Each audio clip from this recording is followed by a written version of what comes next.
ओम शांति। मेरे प्यारे प्यारे भाई बहनों, आज 7 सितंबर है। आज से श्राद्ध मास शुरू हो रहा है। ये गणेश चतुर्थी के बाद और दशहरा से पहले आता है। विजयादशमी से पहले बीच में ये श्राद्ध मास चलता है। कहते अपनी पितृदोष छुड़ाने के लिए व्यक्ति अपने पूर्वजों को भोजन खिलाते हैं। तो पूर्वजों को कैसे भोजन खिलाएंगे? तो ब्राह्मणों को खिलाते हैं। कई लोग ब्राह्मणों में अपने पूर्वजों को बुलाते हैं और कई लोग दान भी करते हैं, दान पुण्य भी करते हैं। तो ये पितृदोष कहाँ से शुरू हुआ? कहा जाता है कि अपने माँ बाप को कई लोग तकलीफ देते हैं, या जब वो शरीर में रहते हैं तो कई लोग उसको खाना पीना नहीं देते हैं, कई तंग करते हैं। तो उस पितृदोष को छुड़ाने के लिए लोग अपने पूर्वजों को भोजन खिलाते हैं, जो मान्यताएं हैं।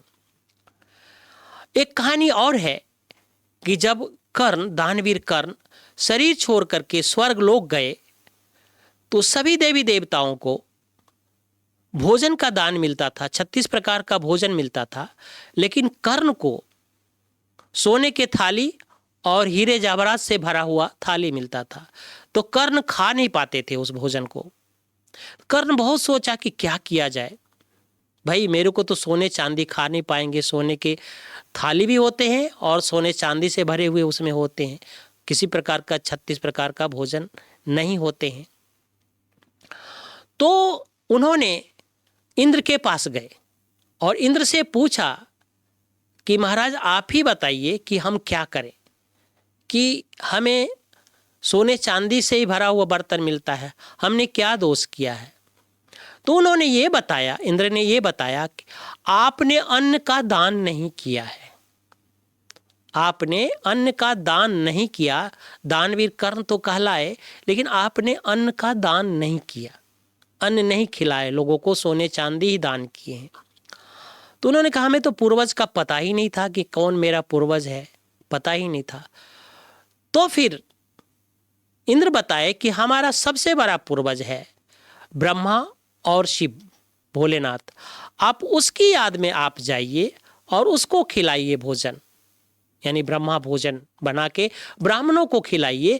तब फिर से आपको अन्न का फिर से भोजन मिलना शुरू हो जाएगा। तो उन्होंने फिर से यही किया।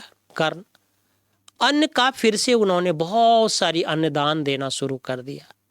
तो इस समय ये श्राद्ध मास में लोग अपने पूर्वजों को, पितरों को लोग खिलाते हैं, ब्राह्मण को, क्योंकि हमें हर जन्म अन्न मिलता रहे और उस दोष से छूटे जो हमने अपने पूर्वजों को दुख दिया है। तो इसलिए वो ब्राह्मणों को खिलाते हैं कि अपने पूर्वजों के दोष से छूटे।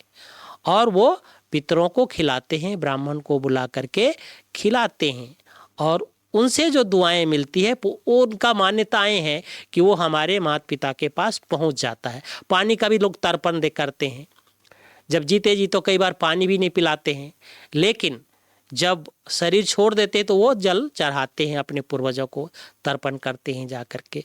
इससे उनको लगता है कि हमने अपने पूर्वजों को पानी पिला दिया, अन्न दान दे दिए, जल दान दे दिए, तो उसका पितृदोष कहते हैं छूट जाता है।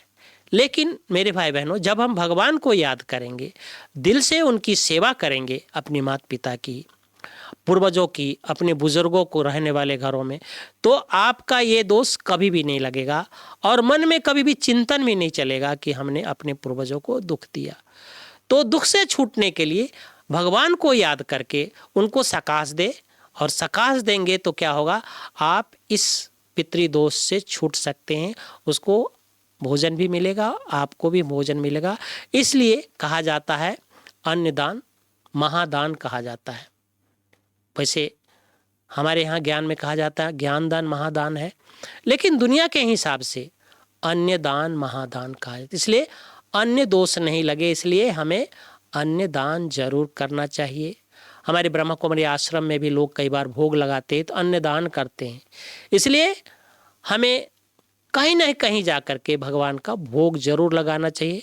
जैसे जल डालते हैं तो जर में डालते हैं, तो इसलिए जब हम शिव बाबा को भोग लगा देते हैं तो हमारे सारे पितरों के पास पहुंच जाते हैं, क्योंकि सबका पिता तो शिव बाबा है। तो सारे पितरों के पास, पूर्वजों के पास हमारा पहुंच जाता है भोजन। इसलिए ब्रह्मा भोजन जरूर कराना चाहिए। ओम शांति। तो पितृदोष छूट जाएगा। थैंक यू, धन्यवाद बाबा। ओम शांति।